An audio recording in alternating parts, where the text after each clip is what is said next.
Hi guys! Good day! This is RC and welcome to Skincare Peeling Lotion Question and Answer portion Part 2. Ayan, may Part 2 na yung ating Q&A. Pasensya guys kung natagalan po yung Part 2 ng ating Q&A. Sobrang nabisi lang po talaga ako nitong past few months. Ito naman po si RC nagbabalik para po sagutin yung mga questions nyo dyan sa comment section at syempre para na rin magbigay ng tips sa lahat ng user nitong Skincare Peeling Lotion. So, ang tinatanong niya guys, ang tinutukoy niya ay ang skincare peeling lotion. Kung FDA approved po ba ito? Kamilas mo po ba ang skincare peeling lotion? Di bang gumamit ng skincare peeling lotion ng mga breastfeeding mom?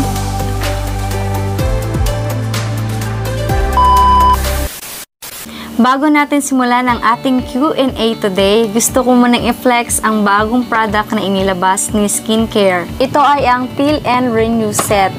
So, yung isang box ay naglalaman ng natin, peeling lotion, sunblock cream, moisturizing cream, at peeling soap. Guys, abangan nyo yung next video ko. Iko-content ko kung paano gamitin itong Peel and Renew Set at ipapakita ko rin ang magiging resulta after 7 days of using it. Yan, proceed na tayo sa first question. Meron ditong nag-comment galing kay @Azel Magsayo Porquez. Sabi niya, dapat po number 1 question, if FDA approved ba siya?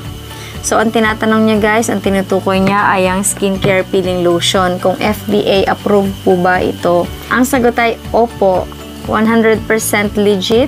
FDA approved na po tayo ngayon. Kaya wag po kayong matakot at wag pong mag-alangan na bumili at gumamit ng skincare peeling lotion. So, yan, i-flash ko sa screen yung proof na FDA approved na po ang skincare peeling lotion. For additional information guys, FDA approved din po pala yung sunblock lotion natin, sunblock cream, at peeling soap. Kaya naman makakasigurado ko yung safe gamitin ang lahat ng products ni Skincare. Nagkakaiba-iba lang naman ang resulta sa bawat user kasi nga 'di ba, magkakaiba-iba rin tayo ng skin type.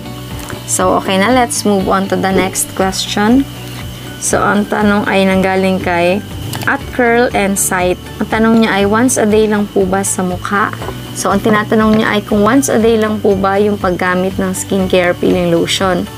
Yes ma'am, once a day lang po yung paggamit. At every night lang po dapat natin gamitin.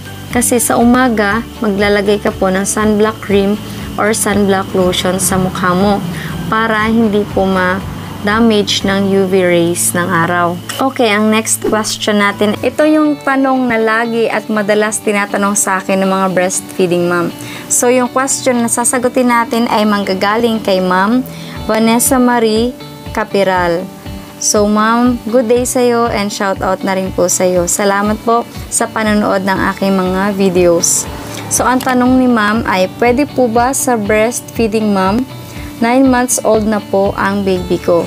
Ma'am Vanessa, ramdam ko na gusto mo na ding magbalik alindog at magpaganda. Dahil mahaba na rin talagang panahon na nagtiis ka na hindi gumamit ng mga beauty products. Pero sad to say, I'm sorry ma'am, hindi pa rin po pwedeng gumamit ng peeling lotion ang mga breastfeeding ma'am.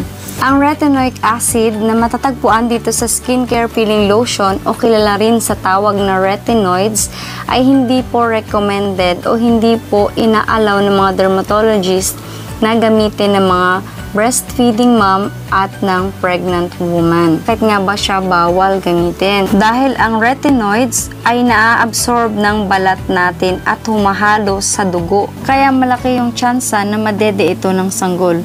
Kung buntis naman ay mapupunta ito sa fetus na posibleng magresulta ng pregnancy complications tulad ng miscarriage, premature delivery at birth defects. Next ingredient ng peeling lotion ay ang salicylic acid. Bawal din ito sa breastfeeding mom dahil ayon sa pag-aaral, 25% ang chance ng pagpasok nito sa daluyan ng ating dugo. Nakita rin sa ibang pag-aaral na pwede rin itong mapunta sa gatas ng ina. Sa unang 6 na buwan ng buhay ng ating mga anak, ang breast milk ang tanging source ng kanilang nutrisyon.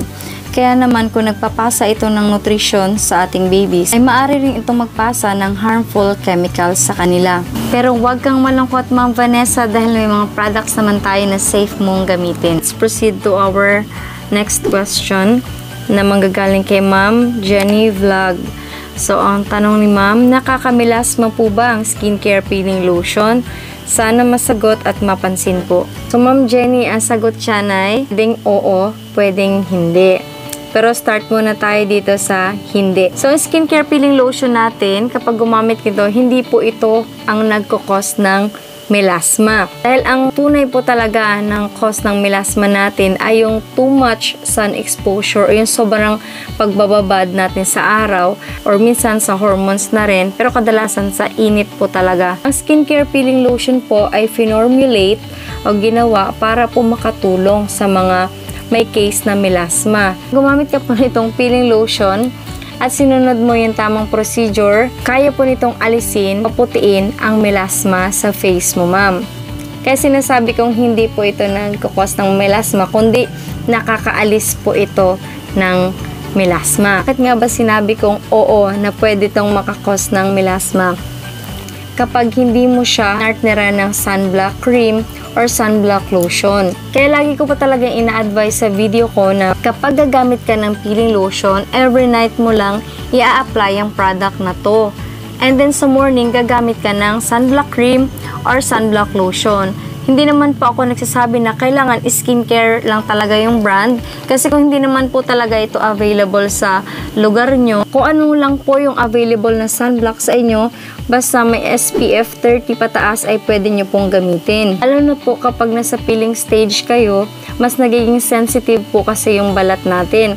Mas madali po yung masunog ng sikat ng araw. So yun po yung explanation ko kung bakit nasabi ko na pwede siyang maging cause ng melasma at pwede ring hindi.